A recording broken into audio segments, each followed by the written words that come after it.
You're so dumb. Can't you do this more efficiently? It's frustrating just watching you. The harassment from my sister-in-law, Michelle, escalated day by day. It even started to interfere with my work from home. But I didn't break, because there was a job I desperately wanted to complete. My name is Amanda Smith, 29 years old. Working as a contract employee for a certain company, I live modestly with my dad, taking over the household chores to relieve my busy dad. He raced through life without a break, raising a daughter on his own. Gradually, I wanted to ease his burden a bit. When I was still in elementary school, Dad placed his large hand on my head and said, "You don't have to try so hard with the housework. Use your time as you like. That makes me happier." Dad was always kind and generous, no matter how tired he was. Secretly, I wished for his happiness. I hope Dad will find great happiness someday. This small wish came true a few years ago. Dad's new wife was named Barbara. Barbara, with her daughter Michelle, moved into the house where Dad and I lived. Barbara was honest and kind-hearted, a wonderful woman. In contrast, her daughter Michelle was prideful and cunning. It didn't take long for Michelle, initially quiet and reserved, to show her true colors. That day, as usual, I prepared lunch for Dad and sent him off to work. Barbara was away on a business trip since yesterday. Michelle, a college student, should have had lectures today. I decided to prepare her lunch before she woke up. Even with 4 in the family, I still managed all the household chores. Working from home, I had some flexibility, and I didn't mind cleaning or cooking. It was a nice break from work, refreshing my mind. Barbara, now my stepmother, said, "I feel bad having you do everything." But I assured her I enjoyed it. By the time I set breakfast for Michelle and me on the table, I heard her coming down the stairs. Groggy Michelle entered the living room, and I greeted her. "Good morning. Breakfast is ready. Your lunch is on the table, too. Feel free to take it." Michelle paused and said, "I'm not going to college today." "Huh?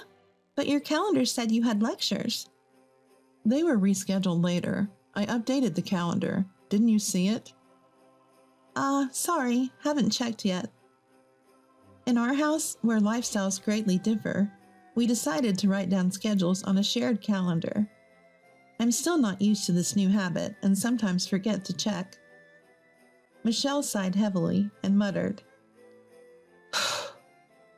"You're really clumsy," before returning to her room.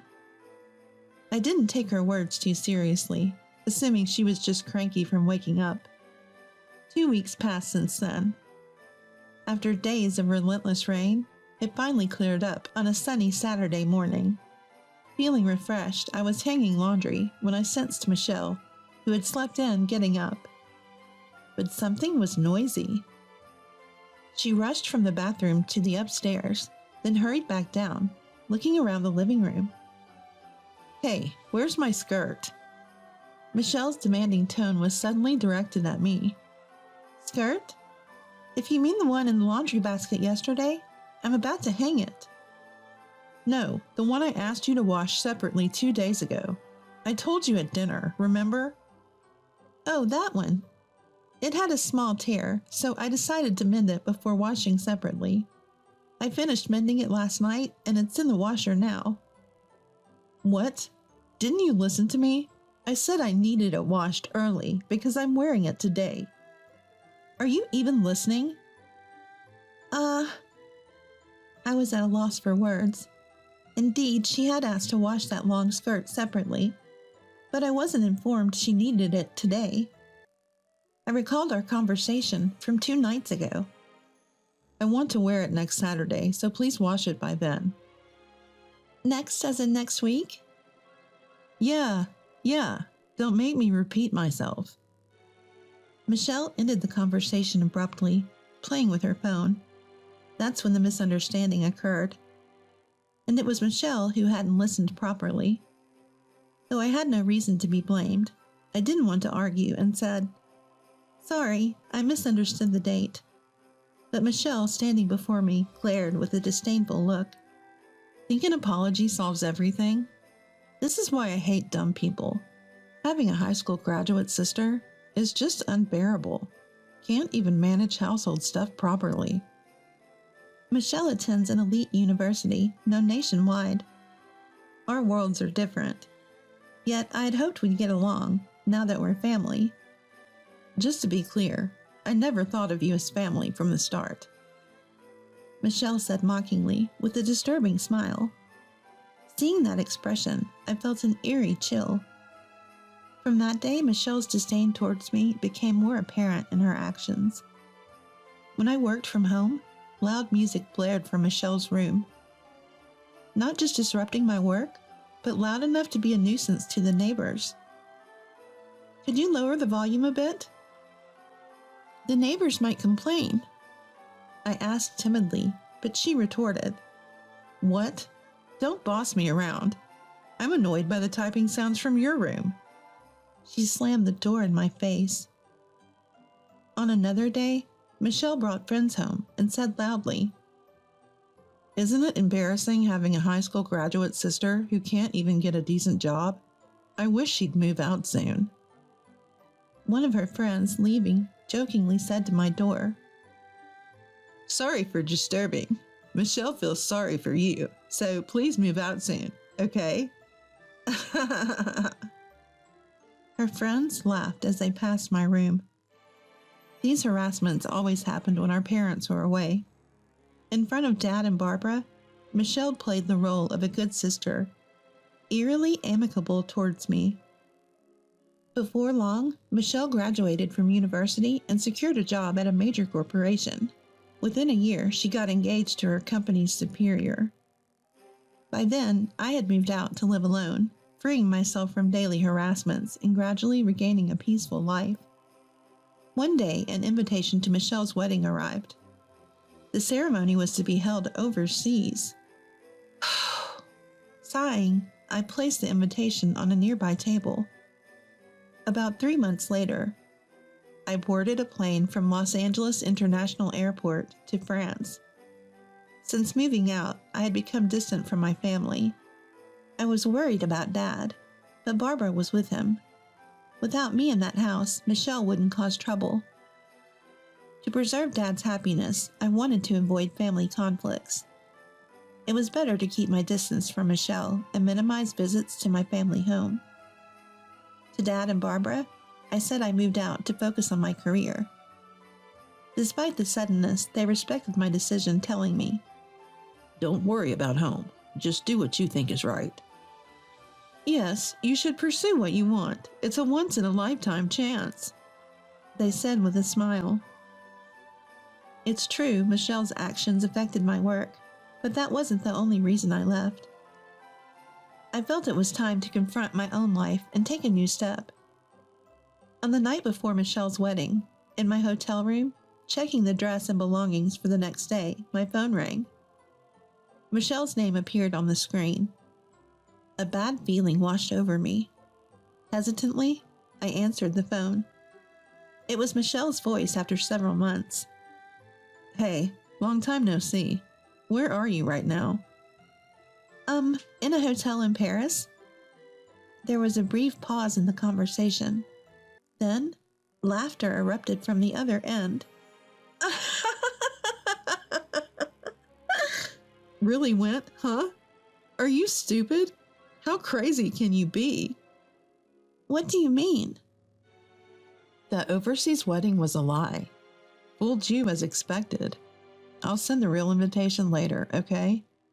By the way, if you don't show up, I'll ruin something very dear to you. The call ended there. I sat weakly on the bed. Michelle had played a cruel trick on me, and she might be planning another scheme. Additionally, Michelle said, moreover, she threatened to ruin what's most important to me if I didn't attend.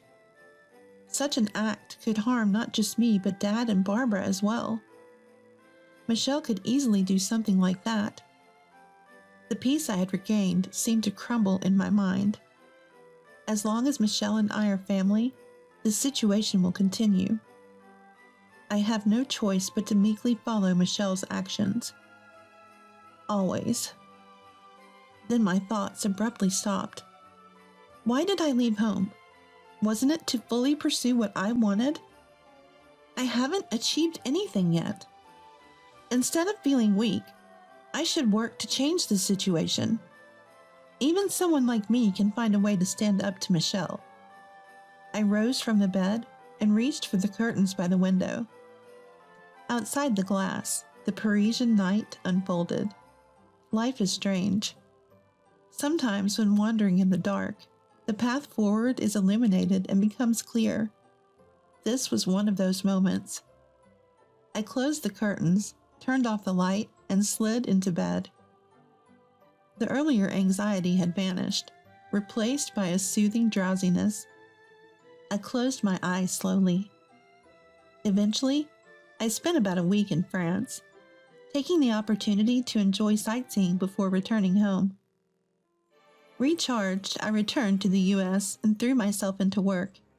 Forgetting to eat and sleep, I spent days glued to my computer. My mind ran at full speed, devouring documents and typing furiously.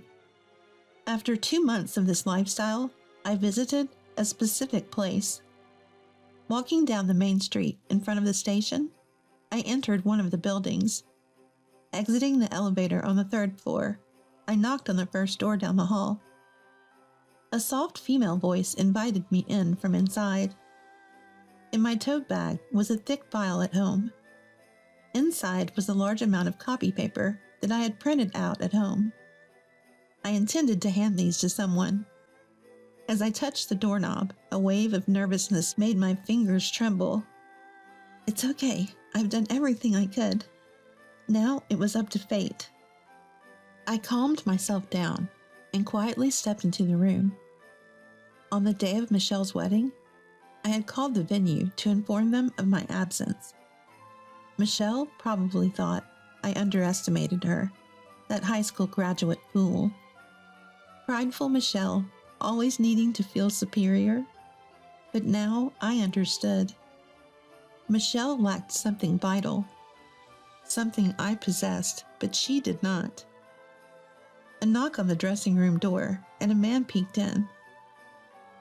Excuse me, it's almost time. Are you ready? Yes, I'm ready. I'll be right out. I picked up a Western book from beside me and left the room. At the same time, Michelle's wedding reception was underway. Stephen, her husband, was the son of a corporate president. Among the guests were some notable figures, and Michelle was inwardly proud. While everyone enjoyed the grand food and friends' performances, a man discreetly approached Stephen. After whispering something, Stephen said to Michelle, Amanda isn't coming today. She appeared on TV. Did you know? Michelle was taken aback, clueless. Looking towards the guests, she noticed some commotion among Stephen's invitees. It was also streamed online. Seems to be quite a topic. A colleague from Michelle's company nearby was heard speaking on her phone. I've read this book too, just released last month and already going for a reprint. It's a foreign sci-fi novel. The author passed away long ago, but it turns out it's written by a globally renowned scientist. Someone started saying online. Another colleague at the same table mentioned, That's the one that's been trending on social media recently, right? It's got futuristic, predictive scenes, and a friend told me it's interesting. A translator named Amanda Smith. She was on a show today at noon. Amanda Smith? Isn't that Michelle's sister-in-law's name? Hearing this, Michelle immediately opened her mobile phone. A search on her timeline brought up my name. The top article read, Historic scientist posthumous work discovered. Interview with translator Amanda Smith on her encounter with the book. The wedding venue was already buzzing with this news. Amid the commotion, the ceremony soon concluded. After changing in the dressing room, Michelle stepped into the hallway to see her parents and Stephen. along with Stephen's parents, in a tense atmosphere. Such an embarrassment, being the subject of harassment. We were clueless, and now we don't even know how to respond to inquiries from acquaintances, said Daniel, Stephen's father, and the head of a major corporation, in a stern tone. I've dined with Michelle numerous times, but she never once mentioned her sister-in-law, Amanda. Are they on bad terms? I value family bonds, you know. I was lenient because Stephen seemed smitten, but I hear some women at the company don't think highly of Michelle. Do you think I know nothing? Finally, Daniel added, You better make this right. Call Amanda immediately. Arrange for me to meet her directly. If you can't reach Amanda, consider this marriage null and void. Undoing a marriage was easy for someone like Daniel. If the marriage were called off after such a grand ceremony, it would severely tarnish Michelle's reputation. She'd be too embarrassed to face her colleagues, and her friends would surely ridicule her. Michelle, pale-faced, frantically pulled out her mobile phone. First call, second call, only the hollow ring. Fifth call, the number you're trying to reach is not answering. An automated voice responded. Maybe she's blocked you, her father suggested. No way. Amanda must just be busy, Michelle defended. Skipping a day on the wedding itself is not normal unless there's an accident or illness, especially for family. I don't want to invite more trouble into my home. A woman like you, prone to problems, is clearly not suitable for our family, Daniel concluded. But the ceremony is already over. Stephen, don't just stand there, say something. Michelle looked at Stephen with her characteristic pleading eyes, but Stephen turned away, refusing to look at her. At that moment, Michelle realized something. Her parents, standing behind her, were silent, just observing. They could have defended their daughter, but hadn't said a word. Mom, it's not my fault, right? Tell them it's not my fault. Barbara smiled ruefully and said, Actually, I got a call from Amanda yesterday. She said she couldn't make it to the wedding for some reasons. It's a long story, but you'll understand soon. It might be inconvenient for both of you, but she asked for forgiveness just this once. It's a big moment in her life. That's what Amanda said. What do you mean? You knew about today? You knew and didn't tell me? Yes, exactly. If I had told you, you would have interfered, right? After all the trouble you've caused Amanda, you never learn. Really, you're impossible. I failed as a mother. Michelle listened with a defiant expression. We thought if you experienced some hardship, you'd understand.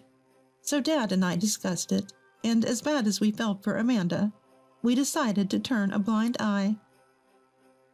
It seems this is a family matter. We as outsiders should leave, someone interjected. Wait, please, we're not done here. I'll bring Amanda, I promise. Please reconsider, Daniel. I don't want to be addressed by my name by you. Do you want to anger me further? Even Michelle fell silent under Daniel's stern gaze. This time she had picked the wrong battle. She watched dazed as Stephen and his parents walked away. Michelle, tasting her biggest defeat, finally realized her emptiness. After successfully appearing on the TV show, I was dining with an acquaintance. A French dinner at a luxurious hotel. Across from me sat Pamela, a dignified, calm elderly lady. I chose this place to celebrate. I wonder if a more casual setting would have been better. No, I'm really grateful. It's my first time dining somewhere like this, so I'm a bit nervous. I like your honesty. Just be yourself. I don't like formalities either. Enjoy the meal to the fullest. Pamela's titles included French literature researcher, translator, and translation school lecturer. She was also my mentor. I once found an old Western book among Mom's belongings. Dad said its origin was unknown. It appeared to be a novel written in French. There were notes throughout indicating Mom had read it repeatedly. I remembered how Mom hummed foreign songs while cooking or doing laundry. It happened before I could remember, so I don't remember it clearly. Could those lyrics have been in French? I started reading the book bit by bit, translating with a dictionary, and got absorbed in its world. I became enchanted with the French language. I devoured French books and translated my favorites. I was so engrossed that I lost track of time.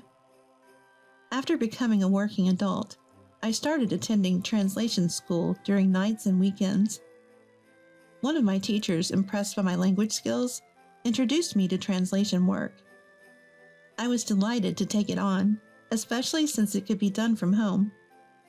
Around the same time, Dad decided to remarry.